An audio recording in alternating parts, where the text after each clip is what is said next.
Assalamualaikum warahmatullahi wabarakatuh.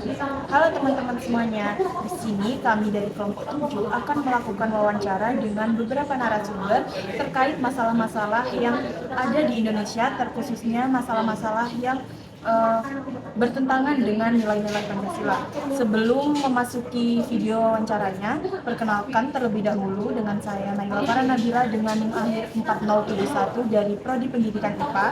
Saya Firdayanur Nur Zahra dengan NIM 2402 dari Prodi Pendidikan A.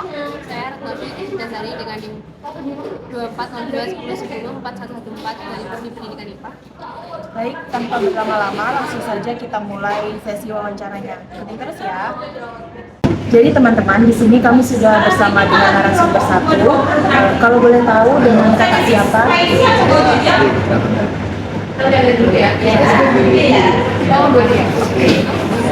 Kak, di sini kita akan mewawancarai beberapa pertanyaan untuk kakaknya terkait masalah-masalah yang ada di Indonesia ini, terkhususnya yang mungkin bertentangan dengan nilai-nilai Pancasila. Baik, untuk mempersingkat waktu, saya langsung bertanya aja ya ke kakaknya tentang pertanyaan yang sudah saya siapkan.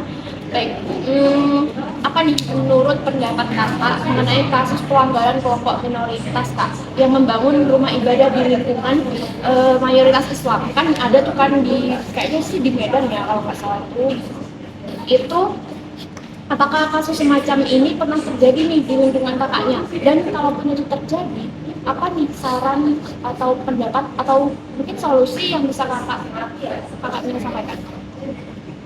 Kalau menurut pendapat saya sendiri, untuk pelarangan pembangunan ibadah di tempat mayoritas Islam itu sangat bertentangan dengan sila pertama dan sila ketiga Pancasila, yaitu ketuhanan yang Maha Esa dan persatuan Indonesia. Karena setiap warga negara itu kan berhak untuk menjalankan ibadah sesuai agamanya masing-masing. Karena kasus semacam ini memang terjadi di beberapa daerah. Terus memang secara tidak langsung lingkungan saya ada juga jadi seperti itu ya. Penyelesaiannya seharusnya memang melalui dialog antara umat beragama, pendekatan kultural, dan penegakan hukum yang adil oleh aparat pemerintah. Negara harus ikut hadir sebagai penengah dan menjamin sebagai menjamin untuk seluruh masyarakat untuk kebebasan dalam beragama. Jadi tidak ada diskriminasi antara ya. Menurut saya seperti itu. Iya, terima kasih Kak. Untuk pertanyaan selanjutnya mungkin teman saya bisa bertanya ke Kak.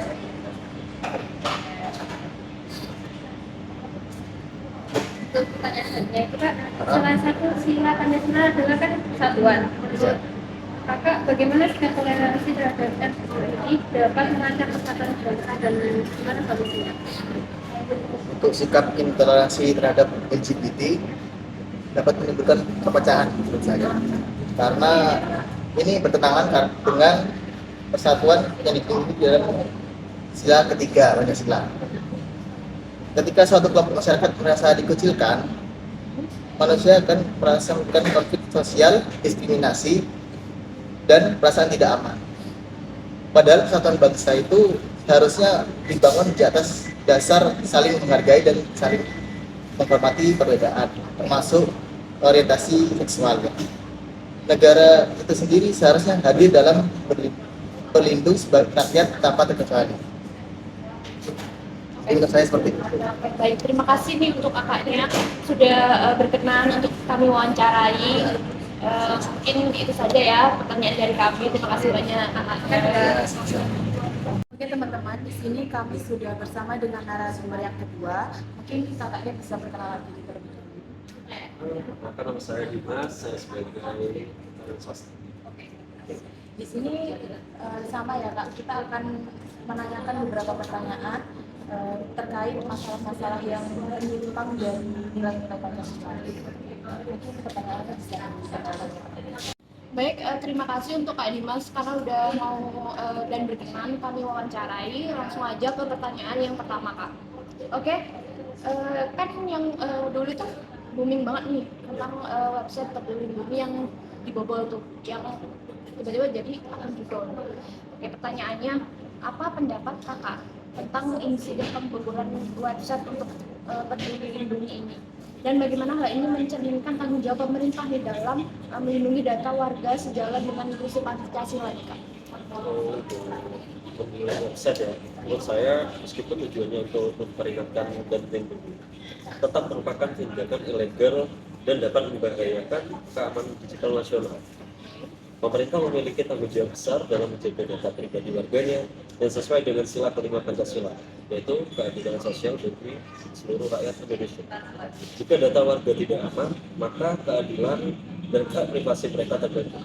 Pemerintah harus lebih proaktif dalam meningkatkan sistem keamanan cyber, mengedukasi masyarakat tentang keamanan digital, dan memberikan respon cepat terhadap insiden kebocoran data. Oke, makasih ya Kak untuk pertanyaannya. Pertanyaan kedua akan disampaikan ke teman saya. Pertanyaan kedua, Kak, mengapa Kakak percaya bahwa banyak ASN yang merasa kurang sejahtera dan bagaimana hal ini bertentangan dengan sila keadilan sosial? Saya untuk banyak ASN aparatur sipil negara ya, untuk bagi saya untuk merasa kurang sejahtera karena ketimpangan pendapatan beban kerja yang tidak sesuai dengan kompensasi dan ketidakmerataan fasilitas antar wilayah.